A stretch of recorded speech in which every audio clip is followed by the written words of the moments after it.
से अच्छा है कि उन बयानों पर भरोसा किया जाए जो बयान संसद में दिए गए हैं। और संसद में बोला गया है आईसीएमआर की रिपोर्ट का हवाला देते हुए कि अचानक होने वाली मौतों की असल वजह सामने आई है, कोरोना वैक्सीन नहीं है ये वजह। संसद में पेश हुआ आईसीएमआर का रिपोर्ट और बड़ा खुलासा हुआ है।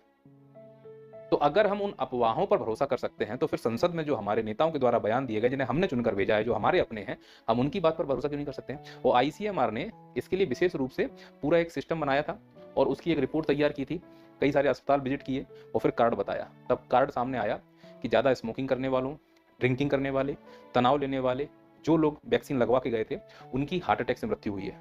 तो स्मोकिंग तुम कैसे ही करो, मत लगवाओ वैक्सीन, वैसे ही मर जाओगे। इसीलिए ये कहना बड़ा मुश्किल है कि सैफारी जलावाला की मृत्यु इस बात को लेकर हुई है कि उन्होंने वैक्सीन लगवाई थी। तो वैक्सीन को लेकर इनकी डेथ हुई है, इस पे थोड़ा सा संशय है। इसीलिए वैक्सीन वाले पॉइंट ऑफ व्यू को हार्ट अटैक से सीधे सीधे दूर रखा जाए तो ठीक है, क्योंकि हम इसको पास रखेंगे तो भी कुछ कर नहीं पाएंगे, क्योंकि लग तो चुकी है।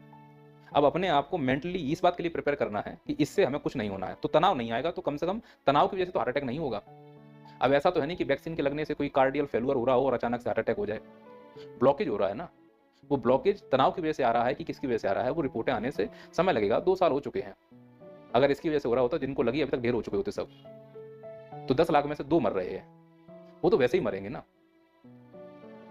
तो इस प्रकार से अगर हम सोचेंगे तो फिर पुल बनना बंद हो